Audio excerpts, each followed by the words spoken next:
Good to be here. Obviously, after you play the number one team in the country, you got a little bit better idea maybe of where you are and where you're not, and the one thing I will say, and I've said this in here almost every week that I've come in here, our kids competed, and they competed hard, and we didn't have enough, and that's the bottom line. They were better than us. And I don't like saying that, but it's the absolute truth. But our kids competed. With that, I'll start taking questions. Raise your hand, we'll get a mic to you. Go ahead, Bob. I know Fouché had 13 tackles. How'd you think he played? Played great. Did a tremendous job. Really proud of him. Means a lot to him, as it does all of our young men. But by far, he played his best game. Coach, in what ways has the defense gotten better that maybe we can't see on the scoreboard? Well, I think, obviously we saw some points on the scoreboard, but we were competitive. We were competitive in the run game. We had a 13-play drive, which I don't like, early in the game, held them to a field goal. We didn't see as many big plays for touchdowns, so we've eliminated some of the big plays. We played a very talented team, and that's obvious, but it's hard to measure, improvement, when you're playing the number one team in the country. But there's no doubt I saw improvement, and comparing to this year and last year, by far, we were better. Our kids competed. I think we tackled better. We did let a few plays get away from us, but fundamentally we were better, but they were just better than us. What does Mississippi State present, particularly in the run game? Well, they've got a running back that's really good. Obviously, very, very talented football team.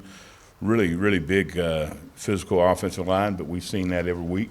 They got a freshman quarterback that's starting to play good football for them. They'll be a big challenge for us, but a big opportunity at the same time. And we got to look at it from that standpoint, and we got to prepare. Obviously, with the things they do, obviously their run game is important to them, and it's every week in the SEC. You got to be able to stop the run, and that's what we got to do this week. Coach Fitzgerald obviously was a load last year for you. How does this guy compare, and is their offense virtually the same style that they were running? Yeah, it's pretty much. And they're going to run the quarterback. They're going to run a lot of quarterback power, and this kid does a really good job running it. Now, Fitzgerald was a bigger body, a more mature body. You've heard me mention, it's like an 18-year-old versus a 22-year-old. There's a lot of difference there, and this is a young man that's, probably 18. I don't know how old he is, 18, 19 at the most, and it's not like playing against a 22-year-old, But he does a tremendous job of running their offense, and he'll be difficult to handle, as well as the rest of their running game.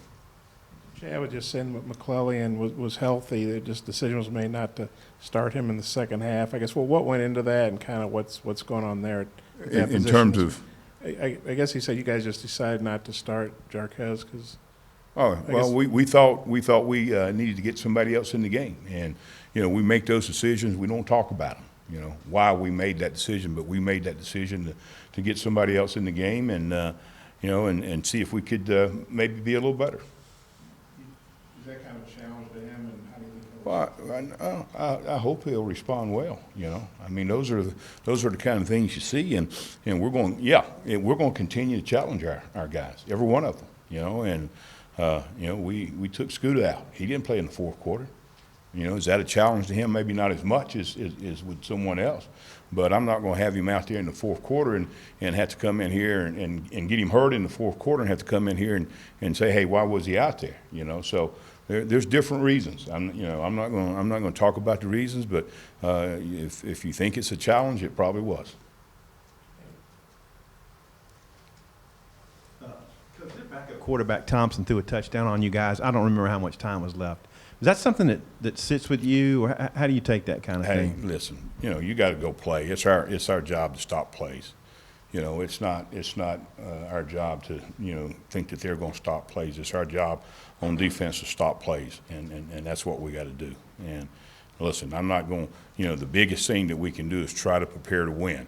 And when you put thoughts in your mind like that, you're going, you're not going to be as clear-minded as you need to be. And you know, I'm going to do everything I can personally and everything for our football team and this program to prepare to go win. The offense had 4 turnovers last week in the first half. Obviously, that put you guys in a lot of tough situations. Just how tough is that when you're trying to build something and you have short fields against, or Alabama has short fields against you guys? Well, you know, we take a lot of pride in being a pressure defense, and you know, through the years, you know, we've been the guys that have been getting the takeaways, and you know, if we get in those situations, then what we got to do, we got to go take the ball back, and that's the way I look at it. I'm not going to come in here and say, hey, you know, they scored 48 points or what it was they scored because of short fields. We got to stop them, you know, and you know, that's what we're supposed to do, and that's what good defenses are going to do. And you know, the first thing you can do is start talking about how the other side of the ball did yet.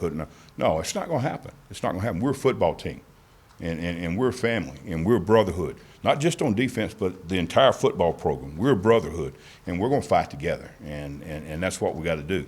You know, sometimes, when you get it really going, sometimes the defense may stand out, or sometimes the offense may stand out. I don't care who stands out. All I want to do is win, and that's what we're going to do. We're going to work our butts off to make sure that we've got the best opportunity to go get a win for this program and for our kids.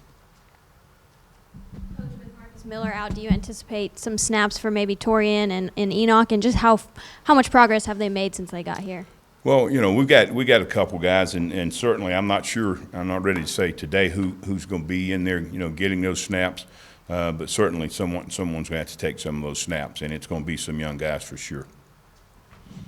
What are the biggest keys for you to have a chance to slow down this Mississippi State offense? What do you got to do? Well, I think, you know, we're doing some good things now, but what we got to do is we got to do them consistently. We got to do them consistently, and you know, we got to play consistent. We got to gain tackle.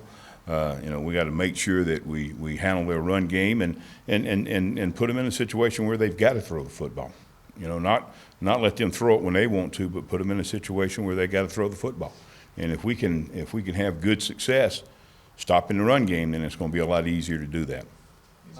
Specifically with the running back, Hill, what's he do to get all those yards? What Well, impresses you? He's fast. He's shifty. You know, he can cut. You know, he can stretch it to the corner and take the top off of a defense that way by stretching it to the corner and getting upfield, or he can stick his foot in the ground and change directions. We played against 3 or 4 really good backs. This guy's a real good back too. Thank you very much.